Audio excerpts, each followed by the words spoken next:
Hello and welcome to another episode of the Science of Psychotherapy podcast. My name is Matthew Darlitz, Editor-in-Chief of the Science of Psychotherapy. And as always, here with Managing Editor Richard Hill. I am here, and it's a fantastic look. We're going to talk to ourselves today, but we're not going to talk to ourselves.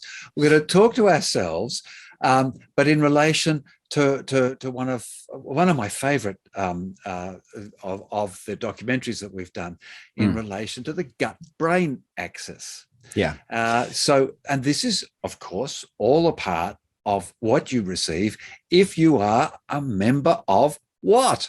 The Science of Psychotherapy Academy. But so just a quick plug for the Academy. It's a wonderful thing. I mean, we are the most reasonably priced with the vastest amount of information and learning materials. You receive certificates that you could take to your organizations. We haven't had anybody yet tell us that their certificates have been refused. So that's been wonderful. I've been using them myself. I know all the answers. So it's a very, very wonderful system. But just a little mention that you can come in as an open member where you can access a few things. We give a few samples and you can look at the magazine a month behind. You know, our members have to get the preference. So there's a couple of ways you can be with us as a paid member, but also as a free part of our community. So we look forward to having you for that. Fantastic. Yeah. So jump across to the scienceofpsychotherapy.net, and that's our Academy site. Now, today, Richard, we've already done one of these for our documentary on schizophrenia, our episode on schizophrenia. And that was wonderful. Got some good feedback from that. So we thought, well, let's cover the other episodes as well. Now, the gut brain, this was the first one we did. And I have to say, it's just been such a joy doing these documentaries. It really fits me like a glove. I love it.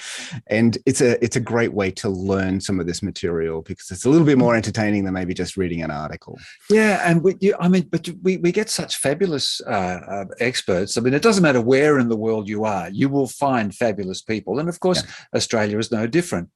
I know Americans have got great people. Our friends in Italy have got great people, and France, Germany's got some great people. Yeah. So we're going out and talking to, particularly during COVID, you know, to get to people.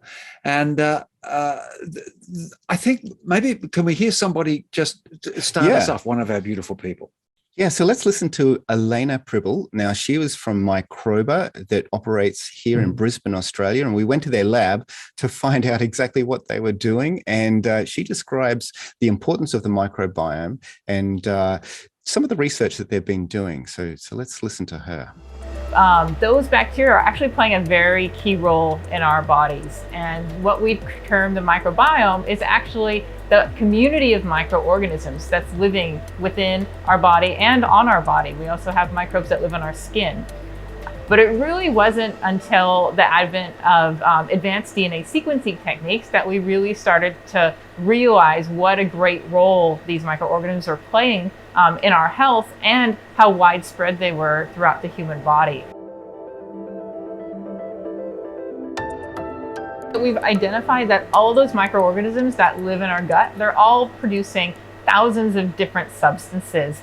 And those substances are actually able to interact with our human cells. They're able to activate receptors. They're able to influence the activation of different metabolic pathways in our body. They can even influence gene transcription. And so we're seeing that these substances are actually now influencing most of the bodily systems. They're modulating our immune system, they're modulating our metabolic system, and they're even modulating our nervous system. Yeah, it's just fascinating. This idea that we have this whole other community of DNA. And I think statistically, we have more DNA in our microbiome than we have in our own DNA. So but it's a symbiotic relationship that has become organized over millennia. But how fascinating. The amazing thing is what she said, these microbiome modulate every system in our body. Yeah. This isn't just a kind of an optional add-on.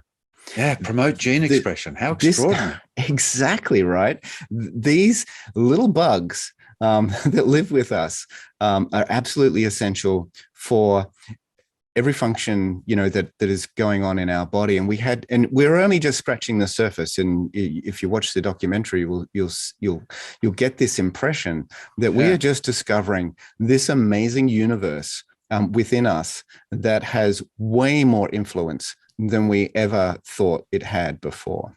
And here's something entirely unsurprising then. Does it? And of course, we're going to hear in a second about how it also is relational to our emotions, because that's all a part of our system as well. And we've got Caitlin Hall from the QIMR Berghofer Medical Research Institute in Brisbane, and she's looking at more of this behavioural emotional response to the gut microbiome. I think it's even beyond scientific research. The relationship between the gut and the brain is deeply embedded in our language and the way we communicate with each other. We say we have a gut feeling when we make decisions based on intuition. We're gutted when we're upset or disappointed, or we have butterflies in our stomach when we're nervous or anxious.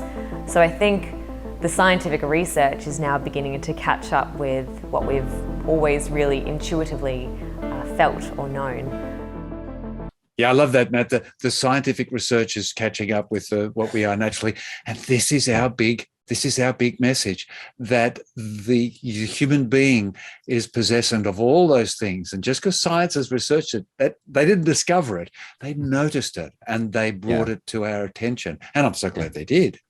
I'm fascinated, and you've studied linguistics, and you know way more than me, but I think it's fascinating that our language has, for a long, maybe forever, has incorporated this intuitive knowledge that this symbiotic relationship, what's going on in our gut, is so tied to our emotional responses, even our cognitive responses. Oh, absolutely. I mean, language is an emergent property of so many elements, and certainly what is within us and our bodily functions. I mean, we even knew way before when someone was angry, we would say they're liverish, because both our internal feelings, but also noticing that when someone was doing things that were not good for their liver, that their moods changed. So really, really interesting stuff. Yeah. Now we learned a little bit more about the bidirectional, aspect of this symbiotic relationship. So there's communication from the gut to the brain and from the brain to the gut. So what is going on in the gut, and that involves our microbiome, influences what's happening mentally, but also what we think and how we're feeling, has this sort of feedback loop happening as well. Now, one of the things that is really, really fascinating is that it's not just our own body that produces some of these neurochemicals which are involved in this whole network, serotonin, GABA, dopamine, but it's these little bugs as well. Yeah, and they're producing it themselves. They're stimulating the production of it. Yeah, I mean, we do get a bit carried away. I mean, the vast majority of serotonin is in through the body, and it's a stimulant for muscle behavior. Yeah, but there we have it, sort of occurring throughout our body and coming up into our brain for based on these microbiomes and their neurochemicals. And I think Elena's got a few words that she, we can share with her. Yeah. So let's just play another clip from Elena. And this is a very hot topic right now for research. And so just as a bit of background, we know that the gut and the brain are connected via a superhighway we call the vagal nerve. We also know that our gut is highly innervated by the enteric nervous system. What we didn't know previously was that bidirectional communication that's occurring is actually being influenced by some of those substances that our gut bacteria are producing. So we know that 90% of the serotonin in our body is produced in our gut by certain cells called enterochromaffin cells. And we know that some of those bacterial substances, especially ones called short-chain fatty acids, can actually stimulate our enterochromaffin cells to produce serotonin. We've also know that gut bacteria can produce a lot of other neurotransmitters directly, like GABA. There's also laboratory-based evidence that gut bacteria may also be producing dopamine. However, we haven't validated the chemical pathways for that bacteria. Pretty cool when you see it like that, and great work, Matt. What you've got in the documentary. For those who are just listening on the podcast, you can also jump in on the YouTube channel and you can watch these clips as well, because there's some great visuals as well. And of course, we cover a lot of this material in our book as well, where you can add that to material. You can see someone sitting with the book and with the documentary. They complement each other. But, so now, one of the things that we wanted to really find out about, so all of this research is amazing, and it's what we're discovering is fantastic, but how does this apply to us as therapists, in clinical practice? So that day-to-day client to therapist process. And it's a bit difficult as a psychotherapist. I mean, I'm dealing with these things, but who am I going to be talking to about these sorts of things? So I've had a very good relationship with a naturopath who has dealt with things for me personally, which, has sort of led me on a whole sort of path of discovery of what naturopaths do. And so when we're talking about the gut microbiome, the most obvious person to go to talk about this when it comes to clinical intervention is a naturopath.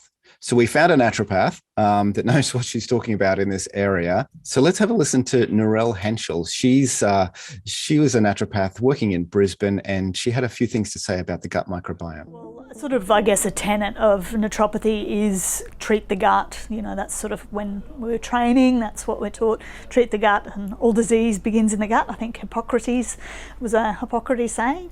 As a naturopath, a lot of what we do is looking at diet and lifestyle. So I'm always going to be assessing gut health and looking at what people are eating, how they're absorbing it, how they're assimilating it, and trying to improve that just as a general health thing anyway. Some people will prefer to do testing from the get-go. I sort of tend to look at the case history, the diet diary, making some changes, and then see what else we might need to do with tests. And that can be anything from standard blood tests that people would get from their doctors to look at, certain minerals and things, and then going into functional tests that look at the gut health, the enzyme secretion, the microbiome and the makeup of that. If a naturopath had a patient that they were concerned may have a condition that's being influenced by their gut microbiome, and they want to check to see how the gut microbiome is functioning, they would take a test from us, which is basically just a swab from a piece of soiled toilet paper. Then we would take that sample and analyze it in our lab, and we'd provide a profile that's very comprehensive, listing all of the different bacterial species, as well as some of the key functions that we know are linked to health that those bacterial species are able to do. That might help guide a practitioner into understanding like maybe this person needs to start adjusting some of their lifestyle factors or their diet to improve their gut microbiome to make those values get lower, because that might be putting them at risk for inflammatory diseases or metabolic diseases. That's what I love about the research and investigation you did, Matt, in finding everybody, but realizing and bringing to our attention that these practices, these professionals, both at the coalface with the client and then back at the lab, are interacting and interrelating and making themselves useful to each other, all, of course, in order to improve the possibility of improving the client's position. Yeah. So Narelle said there, it starts in the gut. The disease starts in the gut, and it's not just physical ailments. I mean, there's some mental things too that are starting in the gut. This was really interesting. This bit, yeah. Yeah. So, and because of what we had just been, saying when it comes to the different neurochemicals, there's definitely a mental aspect which is starting in the gut. So it just makes sense to just even just check out to make sure that everything is okay. Now, the test that was mentioned there, I had done that test before we did the documentary, and what's wrong with you? Yeah, well, that's right. Now, what did you find, Matt? I forgot about that. So I can't remember the actual names of all of the different bugs, but you get this chart which shows you where we have too many of the different bugs and where you have too little. And then what does that actually mean? So, too little of a certain bacteria might mean you're missing out on certain maybe stimulation or metabolism of different neurochemicals, or there's a whole range of things. And there's some bugs which are, rather toxic. You don't want too many of them in your system. There's some bugs which regulate and modulate some of the bad bugs. And so it's a very complex world. And these guys with this profile that they give you and the analysis, it shows you how to bring some balance back. And often that balance is brought back simply through diet. And maybe some supplements, but primarily diet. And so this was a fascinating journey for me, well, actually for our whole family, that we went and we got ourselves profiled. And it gives you a really good insight into what is actually going on, because often our Western diet isn't the greatest, and we can be deficient in some things.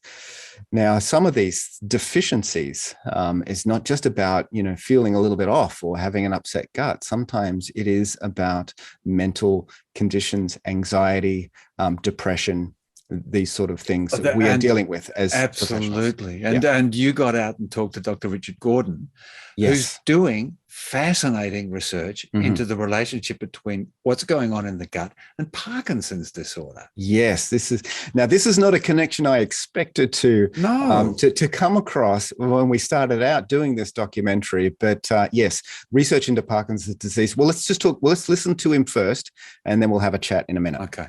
So the microbiome was ignored. So the first clinical description of Parkinson's was over 200 years ago in an essay by James Parkinson, after whom the disease was named.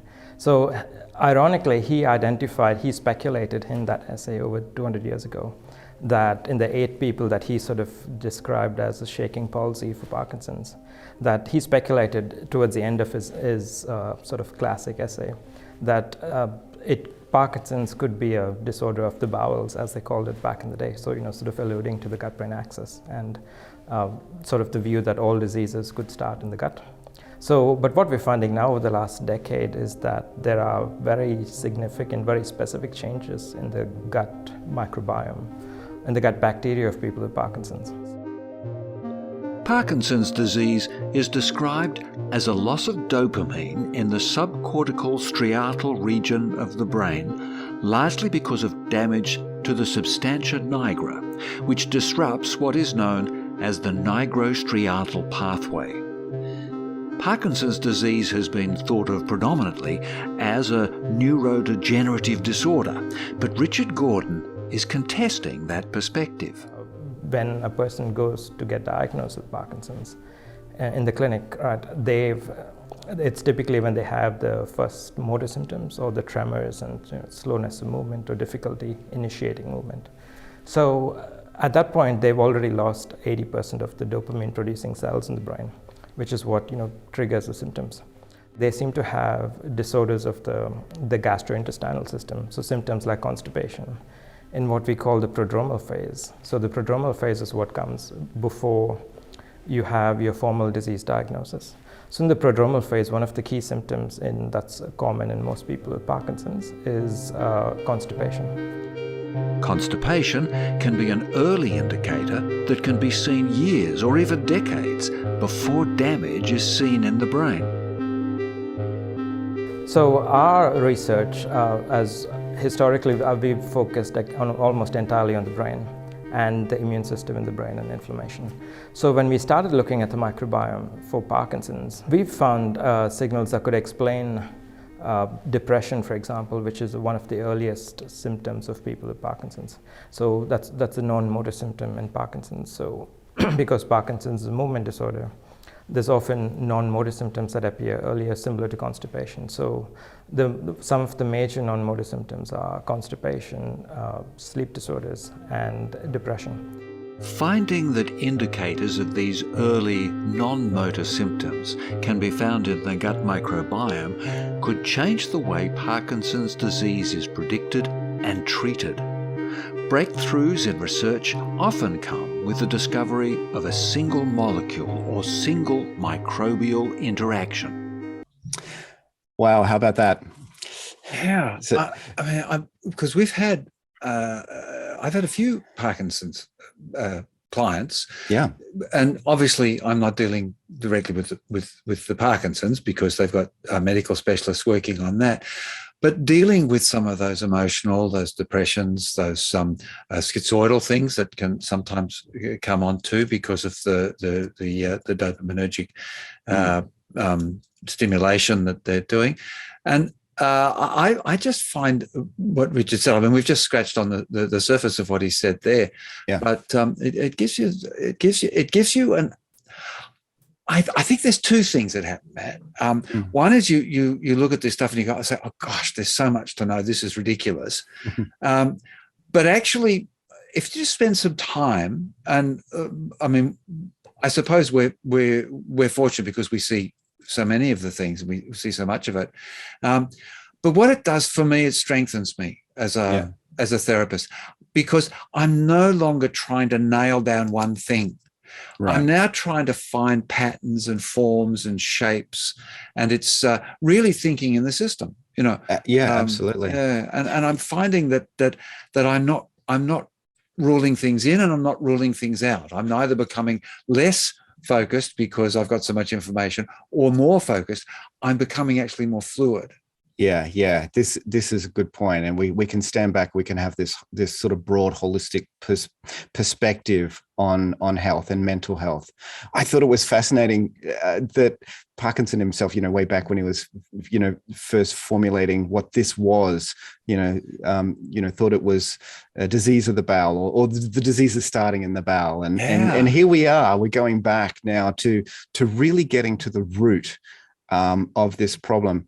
And we won't play it now, but further on in the documentary, they talk about what sort of solutions they're coming up with. And it has to do with regulating and modulating the gut microbiome. So something that we think it's in our head, the root is in the gut, and treating the gut can actually treat the disease. Well, we're not quite up to treating the disease. There's very, very early stages, but there's some hopeful signs.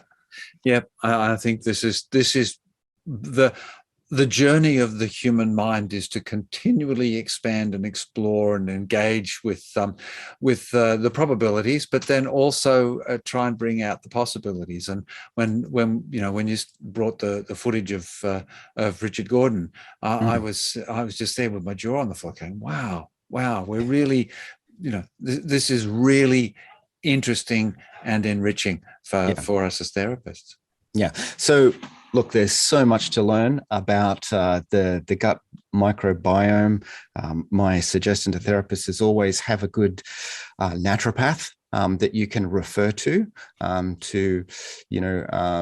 be aware of the signs and the symptoms that suggest something might be going on in the gut. Jump onto our documentary. I'll leave a link in the show notes. You, as a member, you've got free access. If not, you can have access for a limited time if you just want to have a look at that one documentary.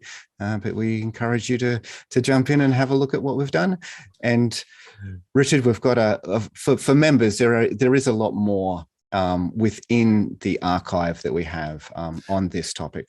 Yeah, that's right. So members, you've got the good fortune of being able to not only see the video, and certainly, as I say, people can for only a handful of dollars, they can actually watch the video, but we actually replay you all the full interviews.